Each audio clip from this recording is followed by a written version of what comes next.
furaha qalbiga gabadha waa maxay furaha qalbiga gabadha waa maxay gabadha maxay ku riyootaa inta badan qalbiga gabadha maxaa lagu hantaa horta ku wiiliyo maxaad ku hananaysaa qalbiga gabadha waa su'aalo in badan marka la isweydiiyo dadkuna marka isweydiiyaan hablaha inta badan ma jecla ragga ku qeeliya aadka marka isku xanaajiya ereyada aan wanaagsanna kula hadla laakiin badalkii maxay jecel yihiin dumarku waa sida baatiga oo kale waa ay jilcan yihiin waa sida barafkii oo kalena waa ay qowban yihiin waxay u baahan yihiin oo kaliya inaad gacantaada ku jilciso markaad shay jilcan gacanta ku hayso waxaad ilaalisaa inuu kaa farabaxsado ama si uu kaa noqdo dumarku waa sidaa oo kale si walba dumarka u kala duwan yihiin kuwana ay yihiin kuwa aan wanaagsaneyn iyo kuwana ay yihiin kuwa markaa aad u liita iyo kuwa wanaagsanba laakiin waxay ka sameyn yihiin in naxariista lagu hogaamin karo qodobka ugu horeyn maxay tahay tukow gabadha waa inaad ugu horeyn dareenka waa uu kala duwan yahay laakiin midka aan sheegay dareenka wuxuu yahay inaad dareensiiso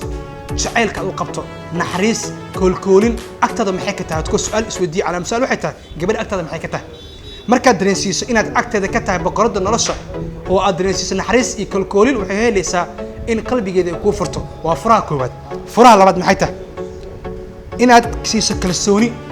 kalsoonida maxay tahay gabadhan waa inaad mar waliba siiso kalsooni ku filan taa oo ah mar waliba nolosheeda qalad iyo qalad daraba wax waliba inaad ku jeceshahay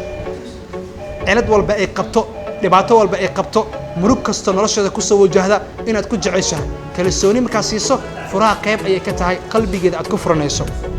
mid kale maxay tahay ilaalin maxaad ku ilaalinaysaa ma ahan ciidan oo kale ama sakuurad oo kale inaad daba taagan tahay oo haddii dhacaysa garab qabata maaha ilaalin waxay tahay inaad mar walba qalbigeeda ilaaliso mar waliba talooyin aad ku soo kordhiso nolosheeda haddii aad tahay qof iyada jecel oo mar walba aad ka ilaalinayso erxun afkaaga ka soo baxaya qayb ayay ka tahay ilaalinta